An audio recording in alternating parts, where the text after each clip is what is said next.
பிரிண்டவுட்ஸ் நேயர்களுக்கு வணக்கம். அதிமுக முதற்கட்ட வேட்பாளரை அறிவிச்சுட்டாங்க. இதுல சி.வி. சண்முகமும் ராஜேந்திர பாலாஜியும் தொகுதியை மாத்தி இருக்கிறாங்க.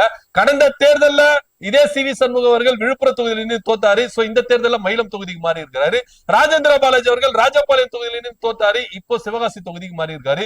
இருந்தாலும் நான் தோத்தாலும் ஜெயிச்சாலும் ராயபுரத்துலதான் தோப்பேன், ராயபுரத்துல ஜெயிப்பேன் அப்படின்னு சொல்லிட்டு அண்ணன் ஜெயக்குமார் அவர்கள் கடந்த தேர்தலில் பாஜக கூட கூட்டணி வச்சதுனாலதான் தோத்தேன் அப்படின்னு சொல்லிட்டு இப்ப திரும்பவும் பாஜக கூட கூட்டணி வச்சுட்டு அதே ராயபுரம் தொகுதியில் நிற்கிறாரு.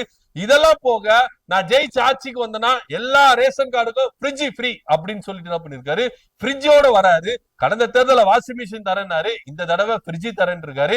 எல்லா ரேஷன் கார்டுக்கும் தருவீங்களா அப்படின்னா அது ஒரு பெரிய கேள்விக்குறியா இருக்கு. ஏன்னா கடந்த தேர்தல்ல எல்லா மகளிருக்கும் 1000 ரூபாய் தரேன்னு சொன்னாரு ஸ்டாலின். ஆனா எல்லாரும் ஏமாத்திட்டாரு அப்படின்னு சொன்னாரு. சோ அதே பாணியில எடப்பாடி பழனிசாமி எல்லாருக்கும் ஃப்ரிட்ஜ்னாரு. ஆனா யாராருக்கு ஃப்ரிட்ஜ் அப்படின்றத இப்பவும் இவர் தெளிவுபடுத்தாம இருக்கிறாரு.